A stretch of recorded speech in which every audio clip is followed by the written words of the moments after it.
May 24, 1940. Forward headquarters of 19th Panzer Corps, Aa Canal, northern France. General Heinz Guderian stands at his operations map, tracing his finger along the thin blue line representing the final obstacle between his panzers and the port of Dunkirk, just 15 miles distant. His staff officers cluster behind him, awaiting orders to resume the advance that has carried them 300 miles in 14 days. The radio operator approaches, message form in hand. Guderian reads it twice. "This cannot be correct. We have them cornered. 340,000 British and French soldiers trapped with their backs to the sea, and we are ordered to halt?" The order is explicit. All panzer units are to hold their positions west of the line Lens-Bethune-Saint-Omer-Gravelines. They are not to advance toward Dunkirk. The armor that has torn through French defenses, scattered British forces, and conquered Belgium in days is to sit motionless while the enemy consolidates defensive positions just beyond cannon range. Guderian later wrote that the order left him speechless. The word appears in his memoirs without elaboration, without the usual military justifications or tactical rationale. Simply speechless. Across the German front, from Ewald von Kleist's panzers to the south to Jörg Hans Reinhardt's units to the north, the same order arrives. The most powerful concentration of armored force ever assembled, 10 panzer divisions, comprising over 2,400 tanks, grinds to a halt within sight of total victory. Tank commanders scan the flat terrain ahead through binoculars. Dunkirk's church spires are visible on the horizon. Smoke from the port's burning oil tanks rises in thick columns. But between the German positions and those beaches stand nothing but demoralized rear guard units, scattered artillery, and the remnants of formations already shattered in 2 weeks of fighting. The halt order would remain in effect for 48 hours. What the German generals could not know, standing beside their silent panzers on that spring morning, was that those 48 hours would determine whether Britain remained in the war, and ultimately, whether Germany could win it. The journey to this inexplicable pause had begun 17 days earlier, when German forces launched Fall Gelb, Case Yellow, at 5:35 on the morning of May 10, 1940. Army Group A, commanded by Gerd von Rundstedt, drove through the Ardennes forest with 7 panzer divisions spearheaded by Guderian's X-19th Corps and Erwin Rommel's 7th Panzer Division. The French High Command had deemed the Ardennes impassable to tanks. German armored columns proved them catastrophically wrong, traversing the forest roads in 3 days and reaching the Meuse River on May 12. Guderian's forces crossed the Meuse at Sedan on May 13, 1940, beginning at 4 in the afternoon. His 3 panzer divisions, the 1st, 2nd, and 10th, pushed through French defensive lines that had been devastated by continuous Luftwaffe bombardment. By midnight, German engineers had constructed bridges capable of bearing the weight of Panzer III and Panzer IV tanks. The breakthrough was complete.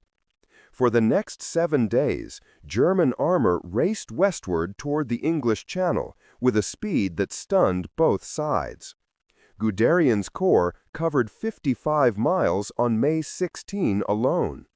French commanders, trained in the methodical warfare of 1918, could not adapt to the pace. Their communication systems, dependent on landline telephones in static headquarters, collapsed as German spearheads bypassed and encircled entire armies. Radio-equipped German panzer divisions coordinated movements in real time, while French units received orders that were already 12 hours obsolete. The panzers reached Abbeville on the Channel coast on May 20, 1940, cutting Allied forces in two. To the south lay the bulk of the French army, still positioned along the Maginot Line and the Somme. To the north, isolated and cut off, stood the British Expeditionary Force, the French First Army, and Belgian units, roughly 400,000 men with their supply lines severed. German tactical success was complete. The Allied northern pocket had at most 10 days of ammunition and food. Fuel supplies were critically low. The BEF's heavy equipment remained in supply dumps now behind German lines. Lord Gort, commanding British forces, faced a choice between attempting a breakout southward through German armor or retreating northward to the coast and hoping for evacuation. But one incident on May 21 cast a shadow across German confidence that would prove decisive 3 days later.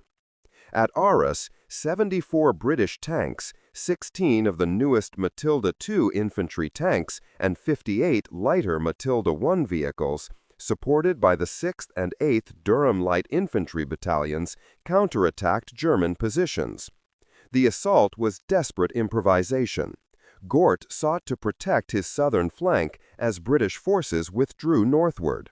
The attacking force comprised 2,000 men, 74 tanks, and no air support. They struck Rommel's 7th Panzer Division and the SS Totenkopf Division at approximately 2:30 in the afternoon. The Matilda II tanks, with armor up to 78 mm thick, proved nearly impervious to German 37 mm anti-tank guns. Rommel's after-action report stated that his division had been attacked by hundreds of enemy tanks that penetrated deep into German positions.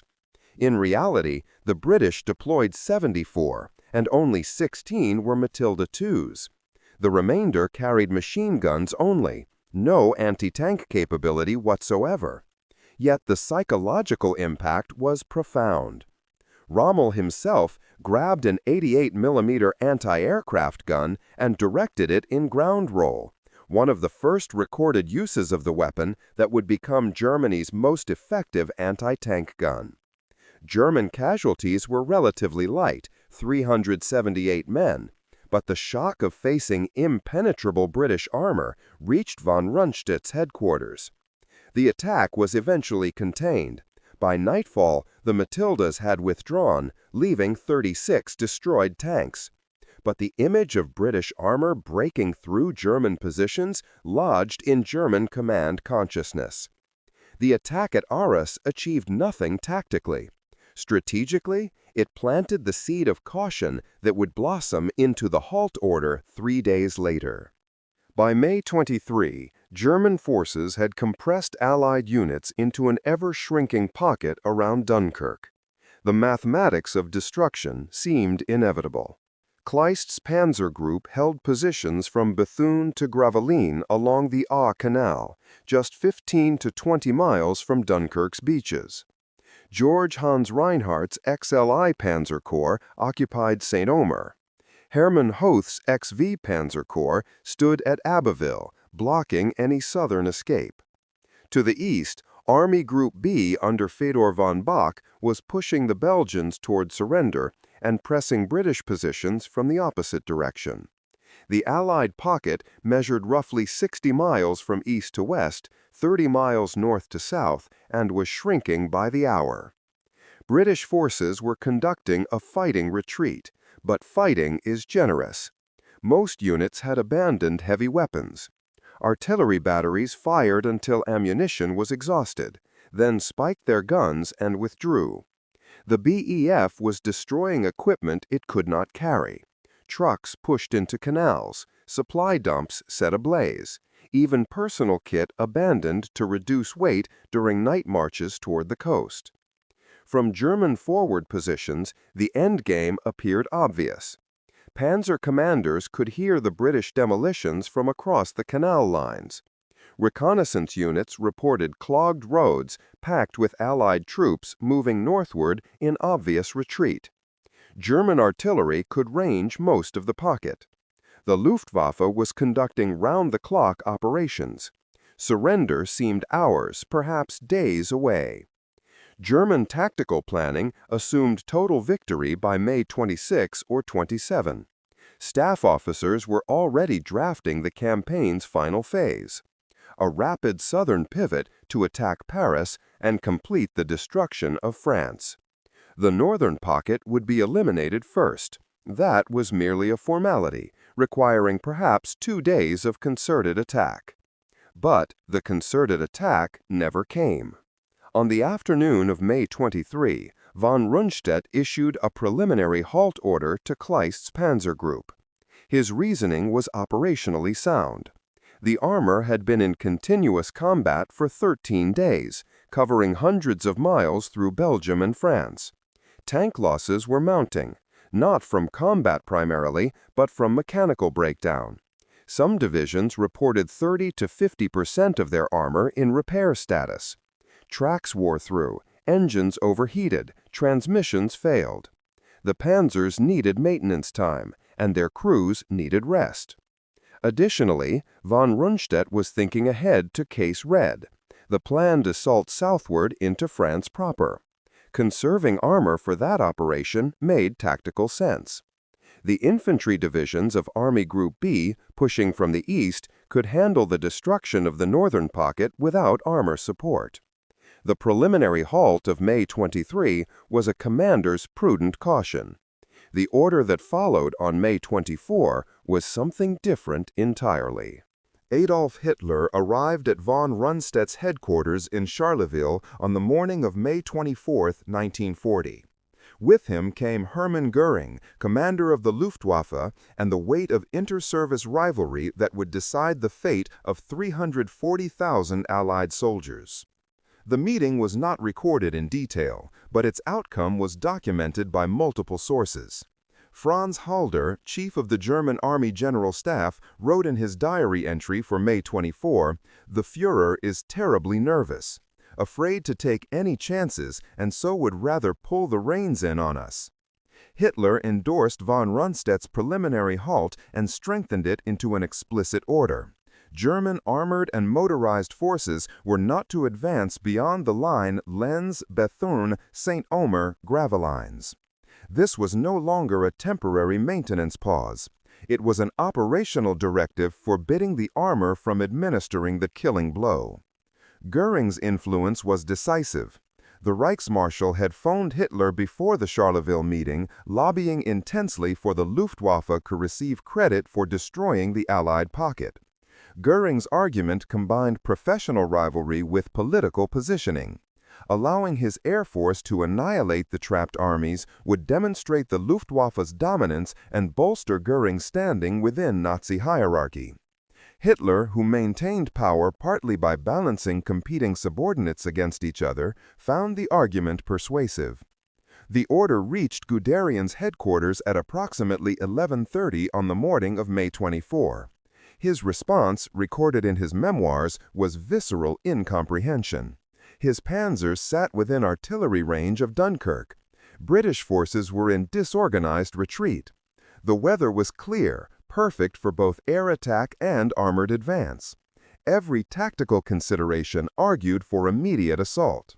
The order reached other panzer commanders with similar effect. Kleist protested through chain of command. George Hans Reinhardt requested clarification, assuming the message was garbled. The response from OKH, Oberkommando des Heeres, the German Army High Command, was unambiguous. Halt means halt. For the next 48 hours, German armor sat motionless, while across the English Channel, a miracle of improvisation was taking shape. The British Admiralty had begun planning an evacuation on May 20, when the strategic situation's hopelessness became apparent. Vice Admiral Bertram Ramsay, commanding Dover, received orders to collect every available vessel for Operation Dynamo, the evacuation of the BEF from French ports, Dunkirk primary among them. What followed was unprecedented in military history. The Royal Navy mustered destroyers, minesweepers, patrol boats, and ferries. The Ministry of Shipping requisitioned passenger vessels, cargo ships, and fishing trawlers. But official vessels alone could not transport hundreds of thousands of men under German air attack. On May 27, the BBC broadcast an appeal for privately owned boats capable of crossing the Channel. The response defined British character in popular memory. Yacht owners, fishermen, tugboat operators, even pleasure craft sailors volunteered their vessels. The little ships of Dunkirk, hundreds of civilian craft ranging from 40-foot fishing boats to river pleasure steamers never intended for open water, crossed to France and began ferrying soldiers from Dunkirk's beaches to larger vessels waiting offshore. From German positions along the Aa Canal, Panzer crews watched this unfold through field glasses. They could see the beaches packed with troops forming queues touching into the surf. They could see the boats, dozens, then hundreds, approaching the coast. They could observe destroyers loading men and departing, returning hours later for more. Artillery officers calculated ranges and requested permission to fire. The requests were denied. The armor was to remain west of the canal line. German soldiers later reported feeling impotent rage. One panzer commander, whose name is not recorded but whose testimony appears in multiple histories, wrote to his wife, "We watch them escape and can do nothing. The order makes no sense. We could be in Dunkirk in 3 hours." The Luftwaffe, meanwhile, discovered that destroying an evacuation underway was considerably more difficult than Göring had promised Hitler. Fighter Command Spitfires and Hurricanes, operating from bases in southern England, flew continuous patrols over Dunkirk. German bombers faced determined opposition and took losses that mounted daily. Bombs that hit the beach's soft sand simply buried themselves before exploding, causing minimal casualties.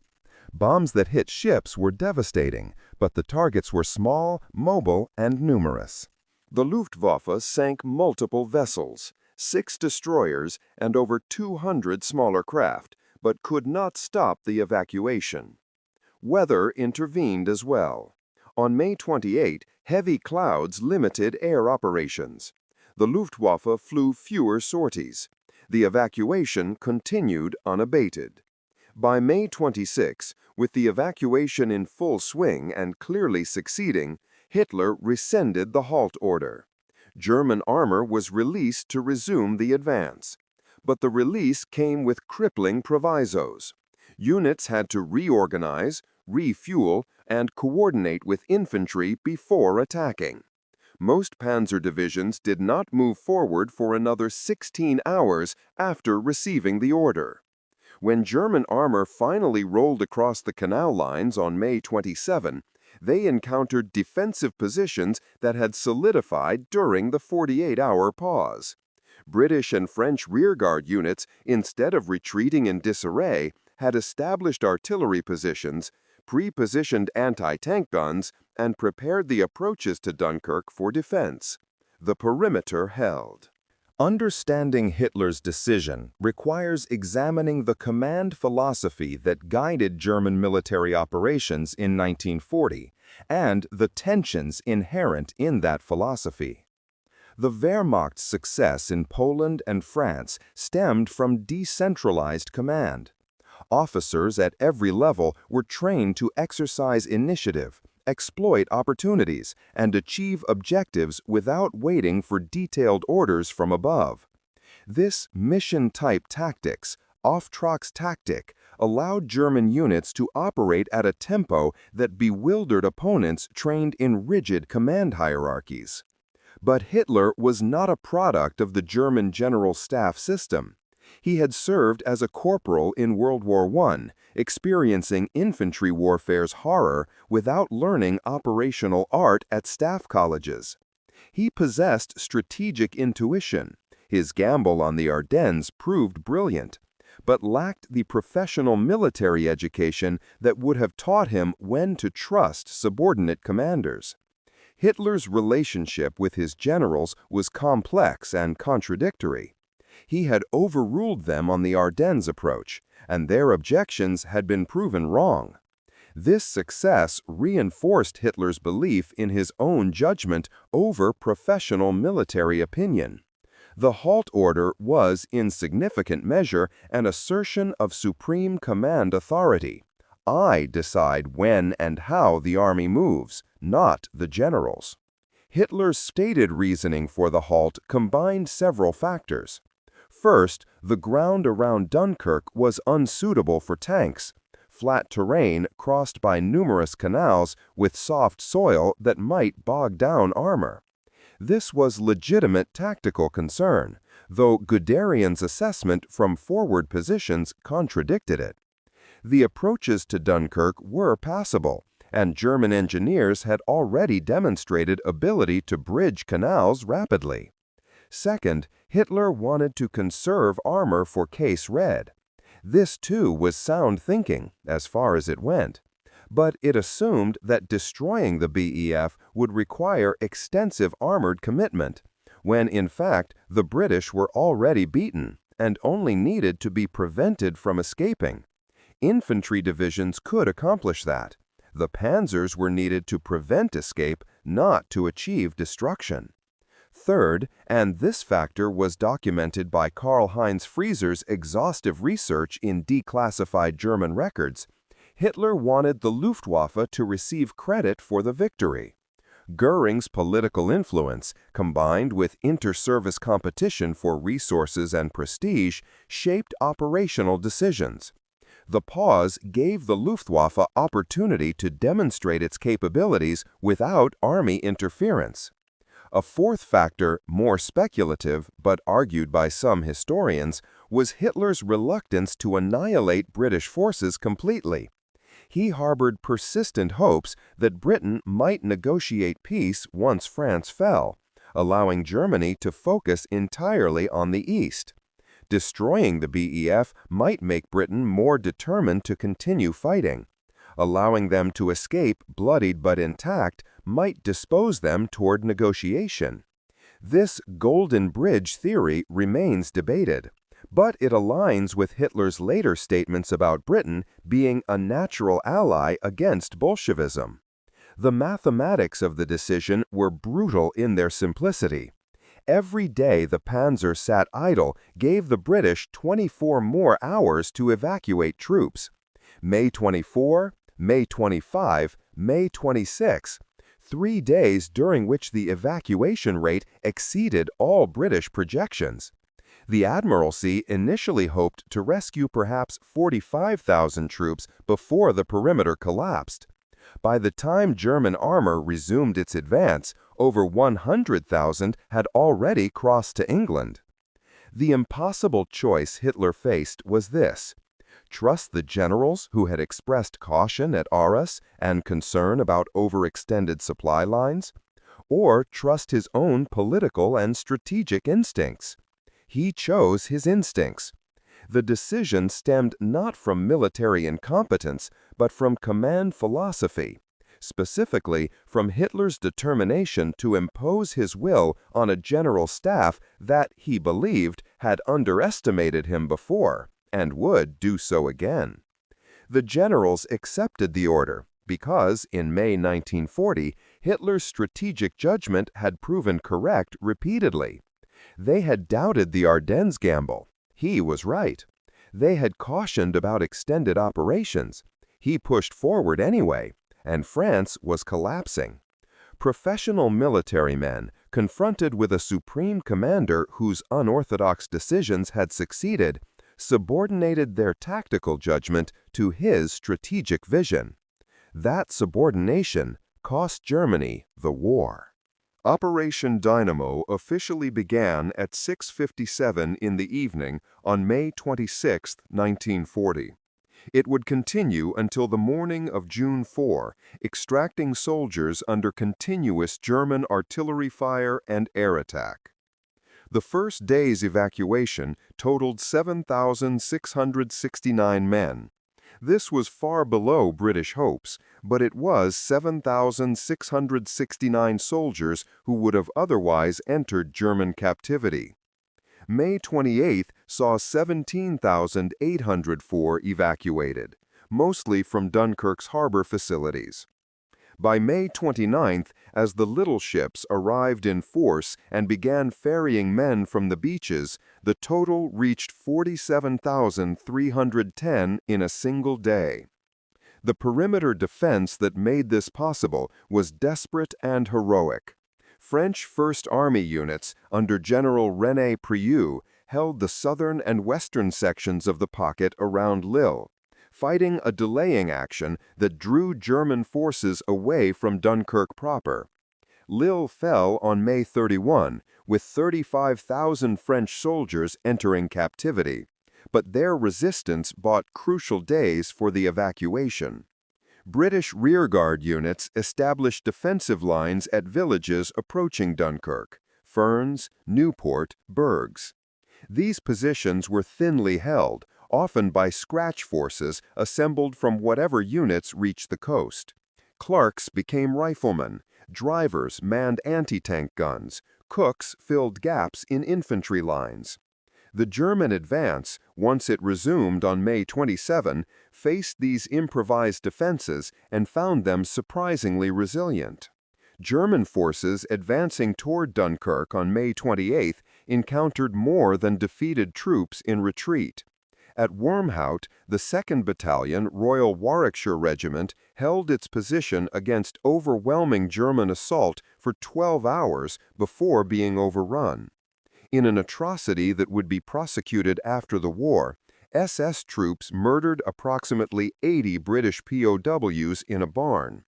But the battalion's resistance delayed German advance by a full day. At Kassel, the 2nd Battalion, Gloucestershire Regiment, held a strategic crossroads against elements of the 6th Panzer Division from May 26 through May 29.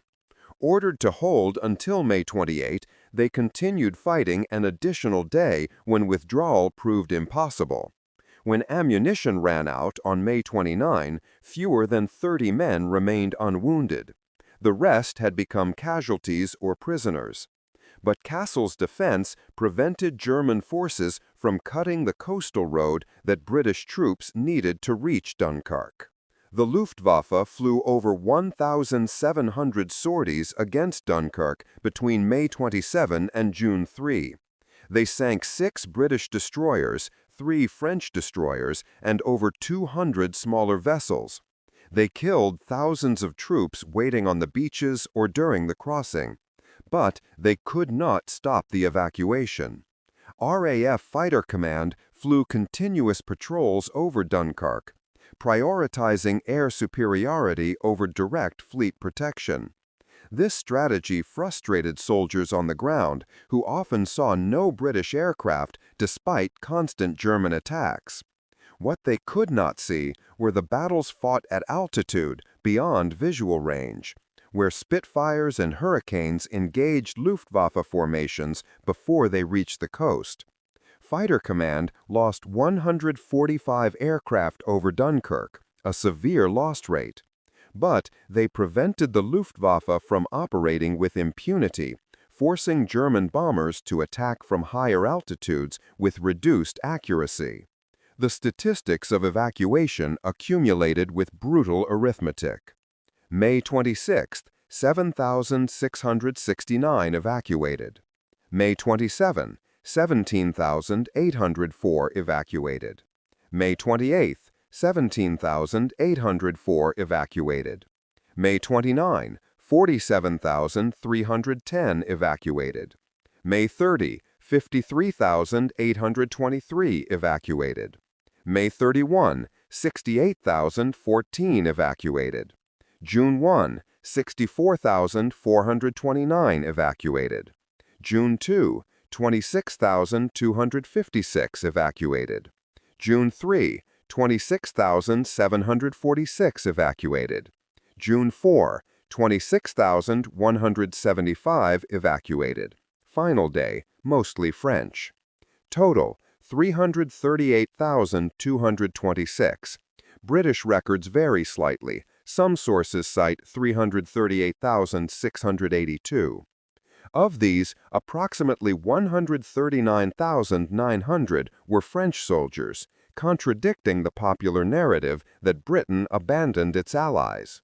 French troops were evacuated in proportion to their numbers in the pocket, with British priority only in the operation's final days when French commanders delayed evacuation to maintain perimeter strength. The cost in vessels was staggering. The Royal Navy lost 6 destroyers sunk, 19 damaged. Over 200 of the little ships were sunk or damaged beyond repair. The Channel became a graveyard. Sunken vessels littered the seabed along the evacuation routes. Human casualties among those who did escape were relatively light during the crossing itself, perhaps 2,000 killed at sea. But approximately 68,000 British soldiers were captured or killed during the defense of the pocket, and French casualties approached 100,000, including those captured at Lille and other defensive positions. The BEF left behind all its heavy equipment: 2,400 guns, 20,000 motorcycles, 65,000 vehicles, 76,000 tons of ammunition, 416,000 tons of stores. Britain's army had escaped, but it had left its weapons in France. The final evacuation occurred on the morning of June 4. At 3:40 a.m., the last British destroyer, HMS Shikari, departed Dunkirk harbor with French soldiers aboard. German forces entered Dunkirk later that morning, capturing approximately 40,000 French soldiers who had remained to hold the perimeter until the end. The strategic balance sheet of the halt order reveals a decision that changed the war's trajectory. Germany had achieved the greatest military victory in its history. France was defeated, Belgium and the Netherlands occupied, Britain's army humiliated. The campaign from May 10 to June 4 cost German forces approximately 27,000 killed, 111,000 wounded, and 18,000 missing. Significant casualties, but modest compared to the catastrophic losses of World War I's Western Front. France, Belgium, and Britain suffered over 2 million casualties, including prisoners. But within that victory, the halt order created a strategic failure. The 338,226 soldiers evacuated from Dunkirk represented the core of Britain's trained military manpower. These were not raw recruits, but experienced soldiers, officers, NCOs, specialists, who would form the nucleus around which Britain rebuilt its army. Without these men, Britain's military capability would have been reduced to garrison forces and colonial troops. Rebuilding from nothing would have required 2 years minimum, possibly longer. With the BEF preserved, Britain remained a viable military power. The soldiers evacuated from Dunkirk would fight in North Africa, Italy, Normandy, and Northwest Europe. Officers evacuated in 1940 commanded corps and divisions in 1944. The army that returned to France on D-Day traced its lineage directly to the army that escaped from Dunkirk's beaches. Churchill's government survived because Britain still possessed an army. Had the BEF been captured or destroyed, political pressure for negotiated peace would have become overwhelming. Halifax and other ministers who favored approaching Hitler through Italian intermediaries would have argued, correctly, that Britain no longer possessed means to resist. Churchill's famous speeches about fighting on beaches and never surrendering resonated because Britain still had soldiers capable of fighting. Without the evacuation, the speeches would have been empty rhetoric. The comparison to Allied evacuation success rates elsewhere reveals Dunkirk's exceptional nature. When Singapore fell in February 1942, over 80,000 Allied troops entered Japanese captivity with virtually no evacuation possible.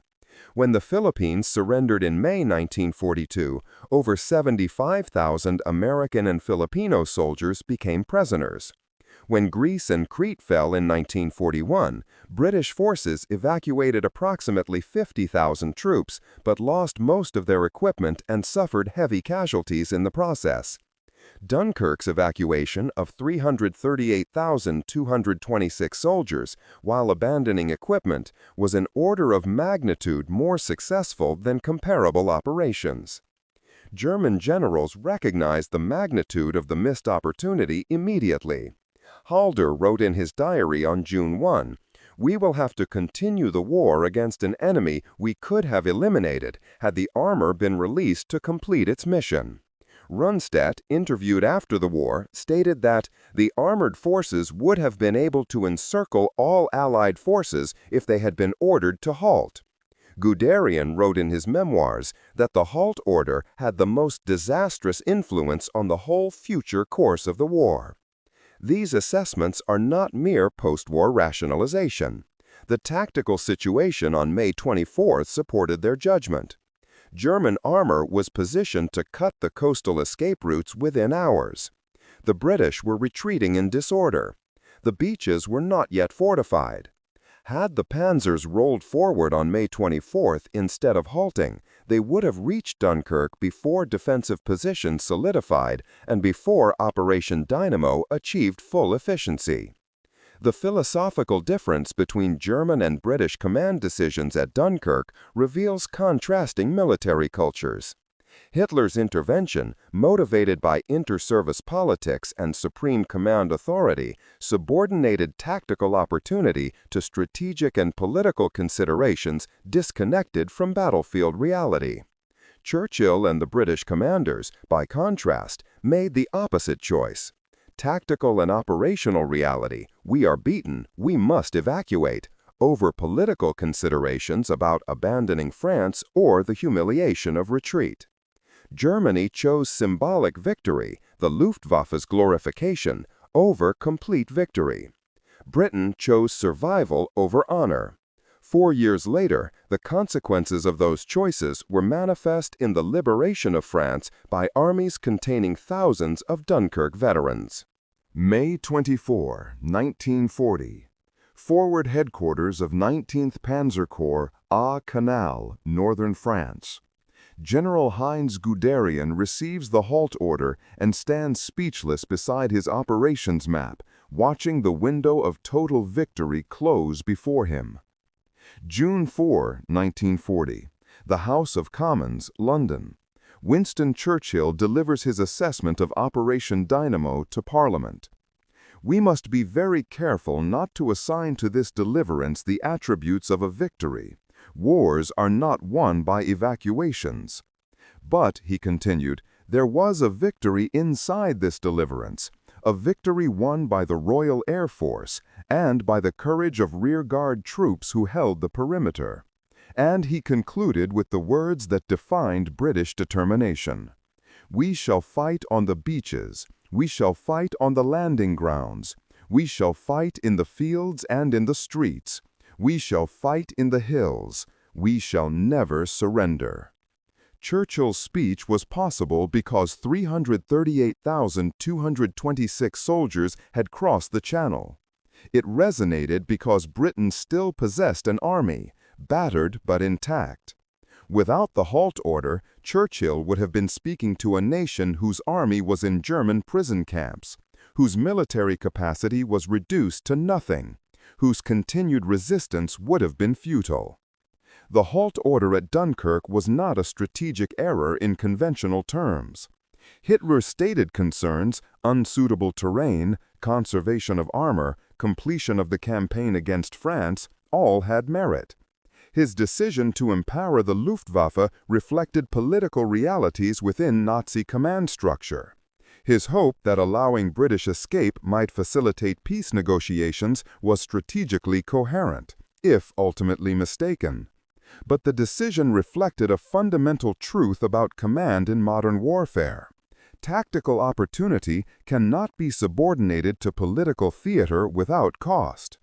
The 48 hours lost at Dunkirk gave Britain the margin it needed to survive.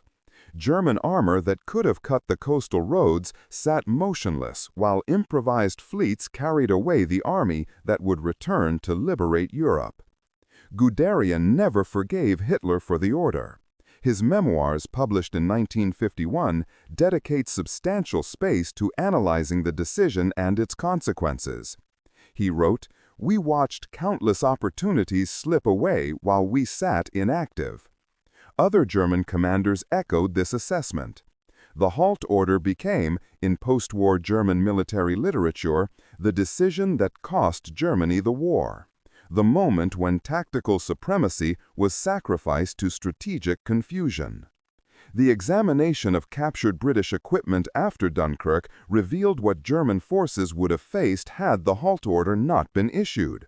An army already beaten, abandoning weapons as it retreated, with minimal capacity to resist concerted armored assault. The equipment scattered across northern France, the guns, the vehicles, the supplies, testified to British desperation. German intelligence officers analyzing the abandoned material concluded that British resistance at Dunkirk would have collapsed within 24 hours of armored attack. But the attack never came. The Panzers sat idle. The evacuation succeeded, and Britain fought on. The halt order at Dunkirk was not poor generalship. It was not tactical incompetence. It was the moment when Hitler's determination to assert supreme command authority overrode the tactical judgment of commanders who understood the battlefield situation. It was the moment when inter-service rivalry, Göring's desire for Luftwaffe glory, displaced operational necessity. It was the moment when strategic considerations about post-France operations outweighed the imperative to eliminate the enemy before you while you possess overwhelming advantage. Most fundamentally, it was the moment when Germany's greatest military success contained within it the seed of ultimate failure.